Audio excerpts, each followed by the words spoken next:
नमस्कार, ओंकार न्यूज देख रहे हैं आप। आपके साथ मैं हूं आस्था श्रीवास्तव। रुक करते हैं खबरों का।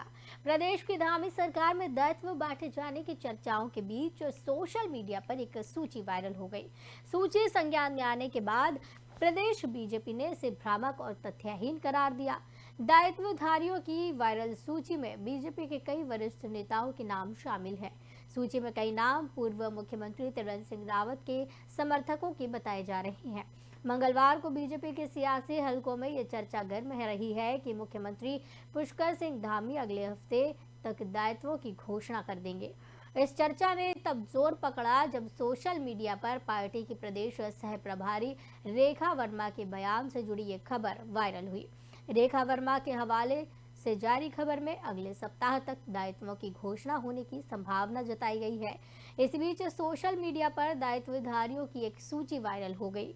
इस सूची में पार्टी के वरिष्ठ नेता बलराज पासी, ज्योति प्रसाद गैरोला, देवेंद्र भसीन, सुरेश भट्ट, कैलाश पंत, विनोद उनियाल, सुभाष वर्धवाल, मोहन पाठक, केदार जोशी, चंडी प्रसाद भट्ट, सरोज डिमरी, दीपक मेहरा, ऋषिराज डबराल, राजेंद्र अंतवाल, राम सुंदर नोटियाल, निदेश आर्या, डॉक्टर जयपाल सिंह, देवेंद्र ढेला, कर्नल अजय कोठियाल, प्रदीप विष्ट, रमेश सुरेश जैन समेत कई भाजपा नेताओं के नाम शामिल हैं, जिनके नाम के सामने अलग अलग दायित्व लिखे गए हैं।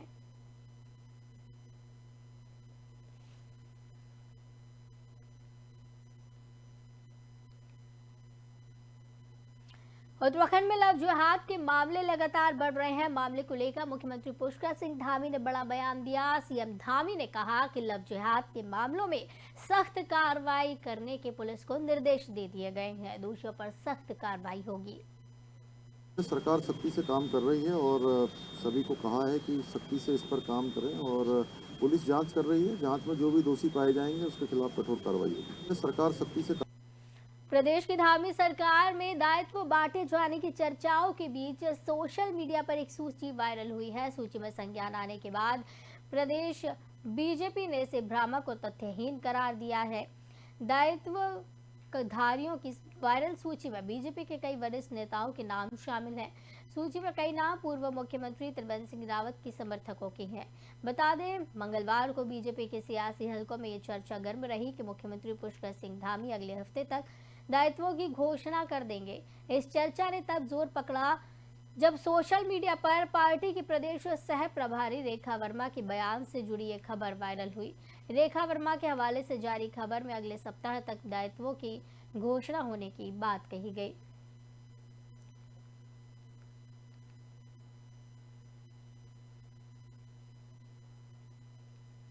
प्रदेश के राज्यपाल लेफ्टिनेंट जनरल गुरमीत सिंह ऊधम सिंह नगर जनपद अपने एक दिवसीय दौरे के दौरान खटीमा पहुंचे।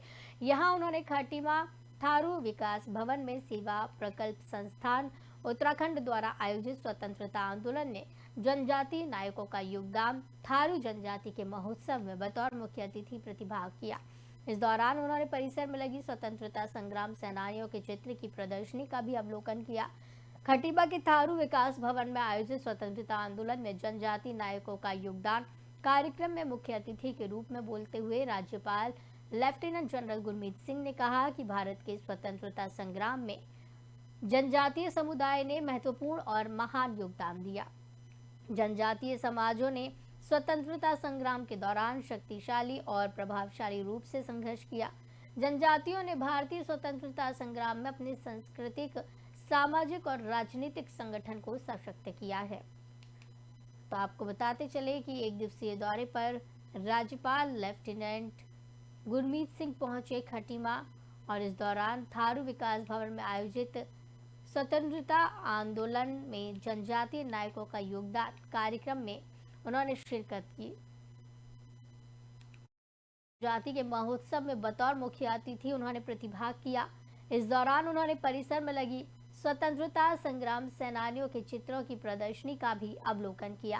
खटीमा के थारू विकास भवन में आयोजित स्वतंत्रता आंदोलन में जनजातीय नायकों का योगदान कार्यक्रम में मुख्य अतिथि के तौर पर राज्यपाल पहुंचे और इस दौरान उन्होंने बोलते हुए कहा कि भारत के स्वतंत्रता संग्राम में जनजातीय समुदाय ने महत्वपूर्ण और महान योगदान दिया है। जनजातीय समाजों ने स्वतंत्रता संग्राम के दौरान शक्तिशाली और प्रभावशाली रूप से संघर्ष किया है। जनजातियों ने भारतीय स्वतंत्रता संग्राम में अपनी सांस्कृतिक, सामाजिक और राजनीतिक संगठन को सशक्त किया है। थारू महोत्सव में राज्यपाल गुरमीत सिंह पहुंचे। खटीमा दौरे पर वो पहुंचे हैं और इस दौरान मुख्य अतिथि के तौर पर उन्होंने कार्यक्रम में शिरकत की है। उन्होंने परिसर में लगी स्वतंत्रता संग्राम सेनानियों के चित्रों की प्रदर्शनी का अवलोकन किया।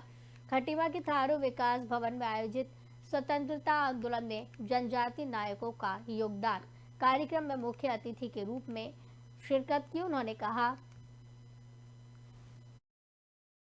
संग्राम में जनजातीय समुदाय ने महत्वपूर्ण और महान योगदान दिया है। जनजातीय समाजों ने स्वतंत्रता संग्राम के दौरान शक्तिशाली और प्रभावशाली रूप से संघर्ष किया। जनजातियों ने भारतीय स्वतंत्रता संग्राम में अपनी सांस्कृतिक और सामाजिक राजनीतिक संगठन को सशक्त किया है। में बहुत ही गर्व का महसूस हो रहा है कि भारत की स्वतंत्रता संग्राम के अंदर में जनजातियों ने किस प्रकार योगदान दिया और उनके नेताओं ने और हर एक जनजाति के समाज के समुदाय ने जिस प्रकार से ये जो आज़ादी हमको मिली है उनका बहुत बड़ा सहयोग करना कि जो हमारे जनजाति समाज हैं भारत के, उन्होंने किस प्रकार से हमारे भारत के विकास में, समृद्धि में और हमारे भारत के जो स्वतंत्रता संग्राम में उन्होंने क्या क्या किया। में बहुत ही गर्व का महसूस हो रहा है कि भारत की स्वतंत्रता संग्राम के अंदर में नोएडा के युवक ने दून की युवती से सोशल मीडिया पर दोस्ती की, फिर उसे दिल्ली बुलाकर दुष्कर्म किया। आरोप है कि युवक ने उसके अश्लील वीडियो और फोटो भी ले लिए। इन्हीं से उसे लगातार ब्लैकमेल कर रहा था। पीड़िता के अनुसार 4 जून को उसकी सगाई हो गई थी। आरोपी ने सारी बातें उसके मंगेतर को बता दी, जिससे उसका रिश्ता टूट गया। पटेल नगर इंस्पेक्टर सूर्यभूषण नेगी ने बताया कि नोएडा के मयंक रंजन के खिलाफ दुष्कर्म सहित अन्य धाराओं में मुकदमा दर्ज किया गया है। पीड़िता के अनुसार सोशल मीडिया के जरिए मयंक से पहचान हुई थी। नंबर साझा करने के बाद मोबाइल पर बातें होने लगी। पीड़िता का कहना है कि एक दिन उसने मयंक से बताया कि उसकी सगाई होने वाली है। कुछ दिन बाद बताया कि 26 अप्रैल को रिश्तेदारों में दिल्ली जाएगी। पीड़िता दिल्ली पहुंची तो मयंक उसे लेने आया। ऑटो में बैठाकर नोएडा स्थित फ्लैट ले गया, जहां पर उसके खाने में नशीली दवा मिला दी गई और उसके बाद ही इस घटना को अंजाम दिया गया। तो आपको बता दें कि मामले की जांच में पुलिस जुटी हुई है। युवती ने इस दौरान, आपको बता दें, सोशल मीडिया पर युवक ने पहले युवती से दोस्ती की और फिर उसे दिल्ली बुलाकर दुष्कर्म किया है। आरोप है कि युवक ने उसके अश्लील वीडियो और फोटोज भी लिए। इन्हीं से उसे लगातार ब्लैकमेल भी कर रहा था। पीड़िता के अनुसार 4 जून को उसकी सगाई हो गई थी। आरोपी ने सारी बातें उसके मंगेतर को बता दी, जिससे उसका रिश्ता भी टूट गया। पटेल नगर इंस्पेक्टर सूर्यभूषण नेगी ने बताया है कि नोएडा के मयंक रंजन के खिलाफ दुष्कर्म सहित कई धाराओं में मुकदमा दर्ज किया गया। पीड़िता के अनुसार सोशल मीडिया के जरिए मयंक से पहचान हुई थी। नंबर साझा करने के बाद मोबाइल पर भी बातें हुई। पीड़िता का कहना है कि एक दिन उसने मयंक से कहा कि उसकी सगाई होने वाली है और कुछ दिन बाद 26 अप्रैल को रिश्तेदारों में दिल्ली जाने की बात कही। इसी दौरान मौके का फायदा उठाकर दुष्कर्म की घटना को अंजाम दिया गया। पीड़िता दिल्ली जब पहुंची तो मयंक उसे लेने के लिए भी आया और नोएडा स्थित एक फ्लैट में लेकर गया, जहां उसके चाय बिस्किट में नशीला पदार्थ मिला दिया और उसी के बाद इस घटना को अंजाम दिया गया।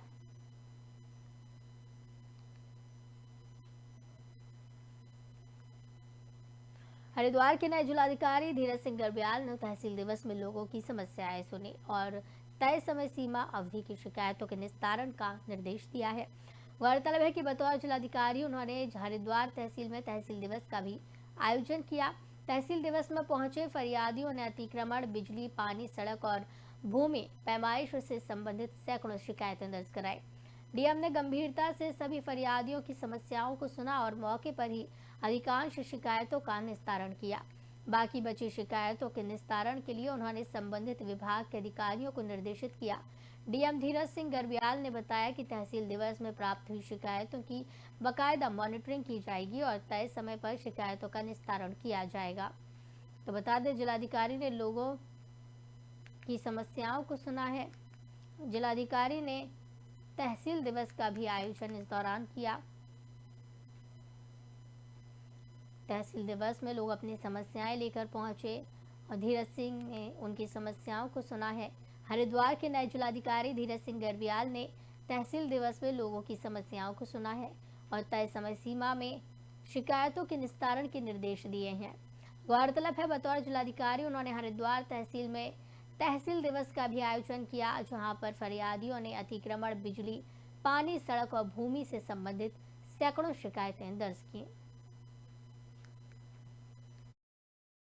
अतिक्रमण को लेके और चक्रोड को लेके, पैमाइश को लेके और किसी के पेंशन को लेके, ये छोटी छोटी शिकायतें यहाँ पे दर्ज हुई है और मैक्सिमम शिकायतों का निस्तारण हम लोगों ने मौके पे किया है। और कुछ शिकायतें जिनका नेचर जो दीर्घकालिक, जिसमें समय मतलब ज़्यादा लग सकता है, तो उसके लिए समयबद्ध रूप से 10 दिन का, 15 दिन का समय निर्धारित करते हुए हम लोगों ने संबंधित अधिकारियों को निर्देशित किया है। और इसके बाद फिर ये एक मॉनिटरिंग हम लोग इसको करते हैं और करेंगे भी कि जितने भी अधिकारियों को, जितने भी विभागों को ये एप्लीकेशंस दिए हैं उसका निस्तारण समय से करें। अतिक्रमण को जिला मुख्यालय पौड़ी में गुलदार का आतंक थमने का नाम नहीं ले रहा है। कभी शहर के पास ही 3-3 गुलदार खुलेआम दिखाई दे रही हैं, तो कभी गुलदार घर में ही घुसकर लोगों पर हमला कर रही है।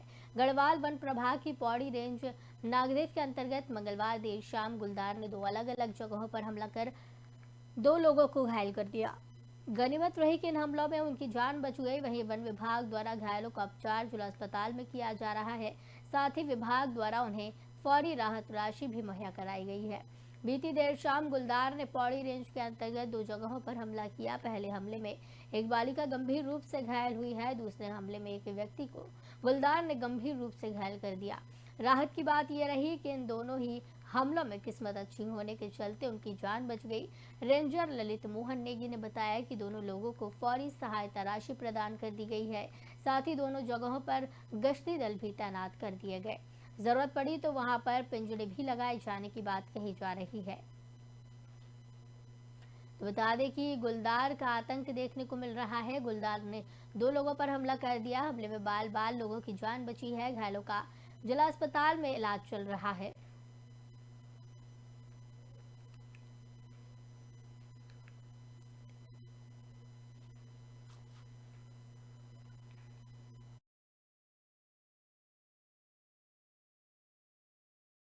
देखिए, गुलदार का आतंक थमने का नाम नहीं ले रहा है।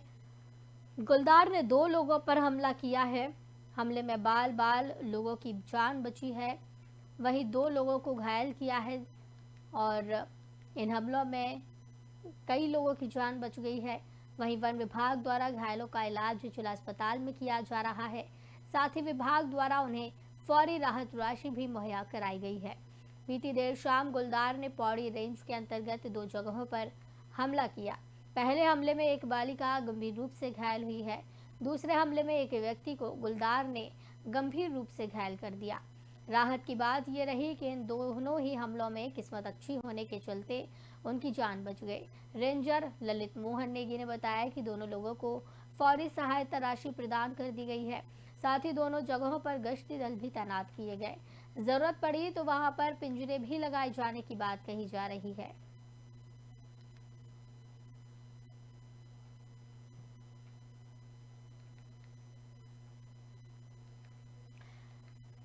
G20 की तीसरी बैठक के दौरान त्रिवेणी घाट पर आरती करने के लिए पहुंचने वाले विदेशी डेलीगेट्स को आम दिनों के मुकाबले और ज्यादा भव्य गंगा आरती देखने का मौका मिलेगा। उत्तराखंड के कैबिनेट मंत्री प्रेमचंद अग्रवाल ने इस संबंध में मीडिया से बातचीत करते हुए बताया कि मां गंगा की आरती को और ज्यादा भव्य बनाने की कोशिश की जा रही है। आम दिनों में ही मां गंगा की आरती का भव्य रूप श्रद्धालु देखते हैं, मगर विदेशी डेलीगेट्स के गंगा आरती में शामिल होने की वजह से और ज्यादा अधिक व्यवस्थाएं त्रिवेणी घाट पर बनाई जा रही हैं। लगातार अधिकारी निरीक्षण कर व्यवस्थाओं को देखने में लगे हैं। मंत्री प्रेमचंद अग्रवाल ने दावा किया कि गंगा आरती में शामिल होने के बाद त्रिवेणी घाट का नाम विदेशों में और ज्यादा विख्यात होगा, जिससे विदेशी पर्यटक त्रिवेणी घाट पर और ज्यादा आकर्षित होंगे। मंत्री प्रेमचंद अग्रवाल ने और क्या जानकारी दी है, ये आपको सुनाते हैं। G20 का एक बैठक अभी हुई है हमारे नरेंद्र में, आप जानते ही हैं। दूसरी बैठक भी हमारे यहाँ होनी है और अच्छी बात क्या है कि ऋषिकेश में गंगा आरती होनी है। मुझे खुशी है इस बात की कि मेरे माननीय मुख्यमंत्री से जब मेरी वार्ता हुई और उसके बाद इस बात में, इस काम में गति मिली और हम लोग कोशिश कर रहे हैं कि G20 की जो आरती है वो इस बार त्रिवेणी घाट पे हो। और शायद आपको जानकारी होगी कि पिछली बार जब मैं विधानसभा अध्यक्ष था तो तमाम हमारे सीपीए के मेंबर्स, जिसमें लोकसभा अध्यक्ष जी, अनेकों राज्यों के अध्यक्ष विधानसभा और उपाध्यक्ष विधानसभा, अनेकों अधिकारीगणों के साथ गंगा जनपद पौड़ी के अंतर्गत आने वाले खिरसू ब्लॉक के देवलगढ़ खिरसू मोटर मार्ग पर मंदिर स्वरूप के अंदर बनी मजार इन दिनों सोशल मीडिया में जमकर वायरल हो रही है। ये वीडियो तब वायरल हुई जब कुछ युवक देवलगढ़ खिरसू मोटर मार्ग से होते हुए गुजर रहे थे। इस दौरान युवकों की नजर मंदिर स्वरूप में बने मजार पर पड़ी और युवक इसे देखने के लिए वहां पर चले गए। युवकों ने इस वीडियो को बनाकर सोशल मीडिया में डाल दिया, जिसके बाद से ही ये वीडियो लगातार वायरल हो रहा है। अब हिंदू धर्म से आस्था रखने वाले लोग मंदिर स्वरूप में बने इस मजार पर सवाल खड़े कर रहे हैं। इसके साथ ही उनके द्वारा जिला प्रशासन से मांग की जा रही है कि जिला प्रशासन ये सुनिश्चित करे कि यहाँ अवैध निर्माण किया गया है या फिर वैध निर्माण। जिलाधिकारी पौड़ी डॉक्टर आशीष चौहान ने कहा कि मामला उनके संज्ञान में आया है। एसडीएम के माध्यम से मामले को दिखवाया जा रहा है, इसके बाद वैधानिक कार्रवाई की जाएगी। सोशल मीडिया पे हमने भी अभी एक वीडियो देखा है जिसमें ये बताया जा रहा है कि खिरसू रोड पे जो है एक मंदिर दिख रहा है, लेकिन अंदर से उसका जो है पूरा स्वरूप जो है मजार जैसा है। तो निश्चित रूप से इसमें प्रशासन को कार्रवाई करनी चाहिए और जिस प्रकार से ये पूरे देश के अंदर जो है लव जिहाद, लैंड जिहाद जो चल रहा है और हिंदू धर्मों को जो है टारगेट किया जा रहा है, निश्चित रूप से ये निंदनीय है और ऐसे लोगों के खिलाफ जो है प्रशासन को सख्त से सख्त कार्रवाई करनी चाहिए। इस संबंध में जैसा कि ऑलरेडी हम लोगों के इंक्रोचमेंट रिमूव करने का अभियान चल रहा है और उसमें हम डेली लेवल पे अपडेट भी लेते हैं और ये पर्टिकुलर वीडियो हम लोगों को जो मिला है उसमें फैक्चुअल रिपोर्ट के लिए एसडीएम को डायरेक्शंस दिए गए हैं। उनके लेवल से जो भी रिपोर्ट मिलती है उसके बाद में आवश्यक कार्रवाई जो की जानी वो की जाएगी। सोशल मीडिया पे हमने भी अभी एक वीडियो देखा है जिसमें ये बताया जा रहा है कि खिरसू रोड पे जो है औद्योगिक निवेश को बढ़ावा देने की कोशिश की जा रही है। इसी के चलते निवेशक सम्मेलन के रोड शो का प्लान तैयार किया गया है। प्रदेश में औद्योगिक निवेश को बढ़ावा देने के लिए प्रस्तावित निवेशक सम्मेलन के रोड शो का प्लान तैयार हो गया है। बीजेपी के प्रदेश प्रवक्ता हनी पाठक ने बताया कि सिंगापुर और यूरोप में नवंबर के महीने में ये रोड शो किया जाएगा। इसके जरिए प्रदेश सरकार बड़े निवेशकों को राज्य में उद्योग लगाने के लिए प्रोत्साहित करेगी। प्रदेश में अक्टूबर में नवंबर में निवेशक सम्मेलन प्रस्तावित है। इससे पहले देश के कई बड़े शहरों जैसे दुबई, सिंगापुर, यूरोप में भी रोड शो किया जाएगा। उन्होंने बताया कि इसके माध्यम से सरकार निवेशकों के सामने औद्योगिक नीतियों को रखकर उन्हें प्रदेश में निवेश के लिए प्रोत्साहित किया जाएगा। बता दें, रोड शो के लिए सरकार ने उद्योग, पर्यटन, IT, उच्च शिक्षा के लिए नोडल विभाग नामित किए हैं। मुंबई में 15 जून, अहमदाबाद, दिल्ली, चंडीगढ़ में अगस्त, बेंगलुरु में सितंबर और दुबई और हैदराबाद में अक्टूबर, सिंगापुर, यूरोप और चेन्नई में नवंबर में रोड शो किया जाएगा। सरकार ने निवेश के लिए हॉस्पिटैलिटी, शहर अवस्थापना विकास, पर्यटन, रोपवे, शिक्षा, स्वास्थ्य, रियल एस्टेट, कृषि व बागवानी, फूड प्रोसेसिंग क्षेत्र पर फोकस किया है।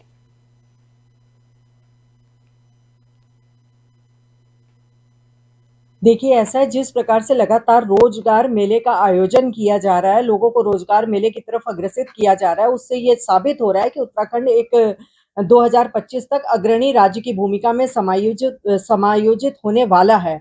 और दूसरा, जिस प्रकार से सीएम धामी की पहल होती दिखाई दे रही है, उन्होंने एक से एक जो फैसले लिए हैं वो अभूतपूर्व फैसले हैं जो आज तक किसी भी राज्य में नहीं लिए गए हैं। जैसे नकल विरोधी कड़ा कानून ले लीजिए, धर्मांतरण कानून ले लीजिए, और महिलाओं के लिए 30% 36 आरक्षण नौकरी में ले लीजिए। इस प्रकार के कितने ही अनेकों अनेक, और यूनिफॉर्म सिविल कोड अभी जो लागू होने जा रहा है, सबके लिए एक समान कानून लागू होने जा रहा है। तो ये सब चीजों को अगर आप समायोजित करते हैं तो उत्तराखंड 2025 तक निश्चित ही अग्रणी भूमिका में आगे होगा, क्योंकि किसी भी राज्य में इस प्रकार के अब तक के कोई भी कड़े कानून और कोई भी कड़े नियम नहीं आगे आए हैं। 6 साल से राज्य में भारतीय जनता पार्टी की सरकार है और ये पहली बार नहीं कि जब इस प्रकार की बात मुख्यमंत्री कर रहे हों। पहले भी त्रिवेंद्र सिंह रावत जी जब राज्य के मुख्यमंत्री थे, उस समय भी राज्य में इन्वेस्टमेंट लाने के लिए बड़े बड़े दावे किए थे, और दावे ही नहीं किए थे, एक इन्वेस्टर मीट भी हुआ था जिस पर राज्य की जनता की गाड़ी कमाई का लगभग 100 करोड़ रुपया खर्च किया गया था, और 1.5 लाख करोड़ रुपए के निवेश का दावा किया था, जिसका उद्घाटन देश के प्रधानमंत्री नरेंद्र मोदी जी ने किया था। लेकिन आप देखिए, इतना समय बीतने के बाद भी वो 1.5 लाख करोड़ रुपया कहाँ है। देखिए, ऐसा जिलाधिकारी ने चौपाल आयोजित करके जन समस्याएं सुनी और कुछ मामलों को लेकर अधिकारियों की कार्यशैली पर नाराजगी जताई। साथ ही अधिकारियों को निर्देश दिए हैं जल्दी से जल्दी समस्याओं को सुलझाने के। आपको बता दें, राज्य सरकार जनता के द्वार कार्यक्रम के तहत कालागढ़ स्थित इरेक्टर हॉस्टल के परिसर में डीएम पौड़ी डॉक्टर आशीष चौहान ने चौपाल आयोजित की और जन समस्याएं सुनी। चौपाल शुरू होने से पहले बीजेपी कार्यकर्ताओं ने बुके देकर जिलाधिकारी डॉक्टर आशीष चौहान का स्वागत किया। इसके बाद उन्होंने यूपीसीएल और पेयजल सहित पीएचसी और थाने के भवन की मरम्मत सहित अन्य समस्याओं का मौके पर निस्तारण किया। जिलाधिकारी डॉक्टर आशीष चौहान ने कई मामलों में संबंधित विभागीय अधिकारियों की कार्यशैली सहित नकारात्मक रवैये पर कड़ी नाराजगी व्यक्त की। प्रशासनिक कार्रवाई करने का हवाला देते हुए जिलाधिकारी ने कई अधिकारियों से मौके पर जवाब तलब किया। पेयजल समस्या को लेकर उन्होंने विभागीय अधिकारियों को आड़े हाथों लिया और जवाब तलब किया। अधीनस्थों को आधार कार्ड, जन्म, मृत्यु और निवास प्रमाण पत्र बनाने में सरलीकरण की समस्या का समाधान करने के भी निर्देश दिए गए।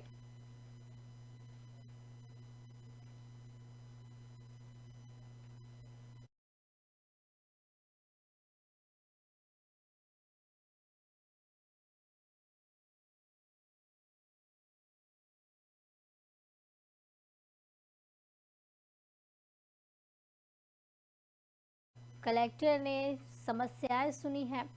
बीजेपी ने जिलाधिकारी का स्वागत किया है। बुके देकर अधिकारियों की कार्रवाई पर नाराजगी भी इस दौरान जताई है।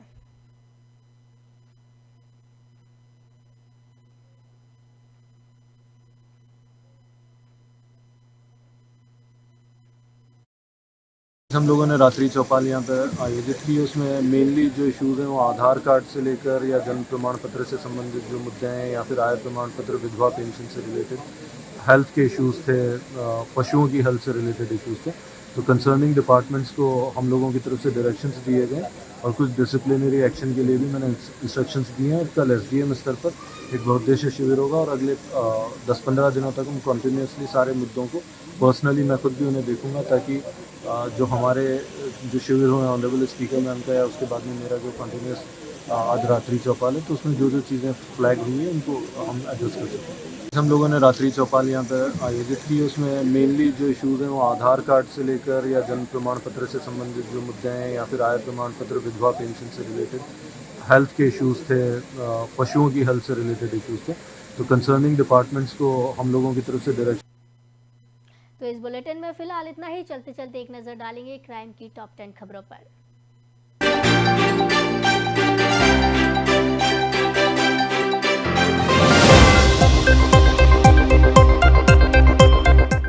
महाराष्ट्र के कोल्हापुर में कुछ युवकों द्वारा सोशल मीडिया पर मुगल बादशाह औरंगजेब के समर्थन में पोस्ट डालने के बाद विवाद खड़ा हो गया, जिसके बाद हालात अभी भी स्थिर बने हुए हैं।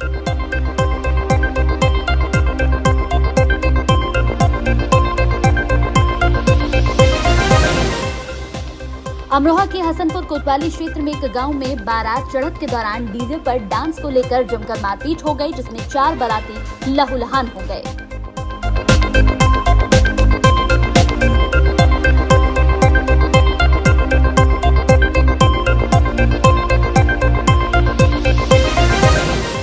उत्तर प्रदेश के अमरोहा में देर शाम को मंदिर में पूजा करने के विरोध में आए दूसरे समुदाय के लोगों ने हिंदू समुदाय के लोगों पर पथराव कर दिया, जिसके बाद करीब आधा दर्जन से ज्यादा लोगों के घायल होने की खबर है।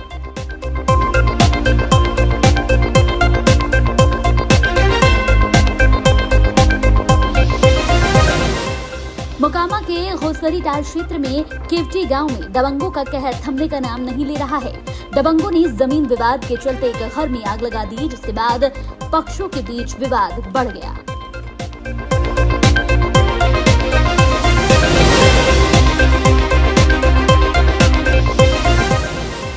सहरसा में 26 वर्षीय युवती की हत्या कर दी गई। बीते दिनों सदर थाना क्षेत्र के पूरा बाजार स्थित वार्ड नंबर 32 राइस मिल के बगल में युवती की हत्या कर दी गई। बताया जा रहा है कि युवती की 2 साल पहले राहुल कुमार से शादी हुई थी।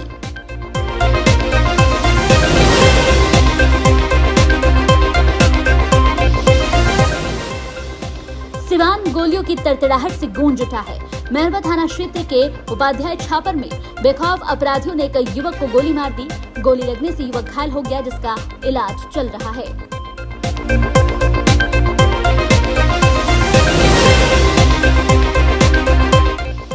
महाराष्ट्र के ठाणे जिले में 35 साल के एक व्यक्ति ने घरेलू विवाद के बाद कथित तौर पर अपनी पत्नी की हत्या करने की कोशिश की। एक अधिकारी ने बुधवार को ये जानकारी दी।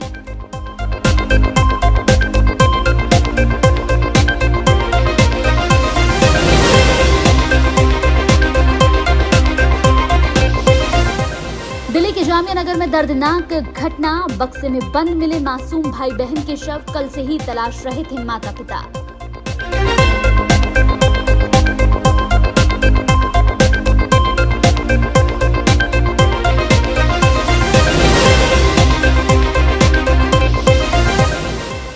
बेंगलुरु में एक प्रौद्योगिकी कंपनी में काम करने वाली 23 वर्षीय युवती अपने फ्लैट में मृत मिली। एक पुलिस अधिकारी ने जानकारी दी। पुलिस अधिकारी ने बताया कि पुलिस को युवती की हत्या किए जाने की आशंका है और उसने मृतका के मित्र की भी तलाश शुरू कर दी है।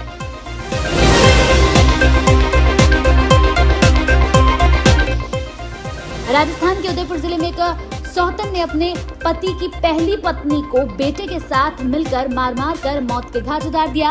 उदयपुर के खरखौदा थाना इलाके के मिनार गांव का ये पूरा मामला बताया जा रहा है और इसकी वजह जमीनी विवाद बताई जा रही है।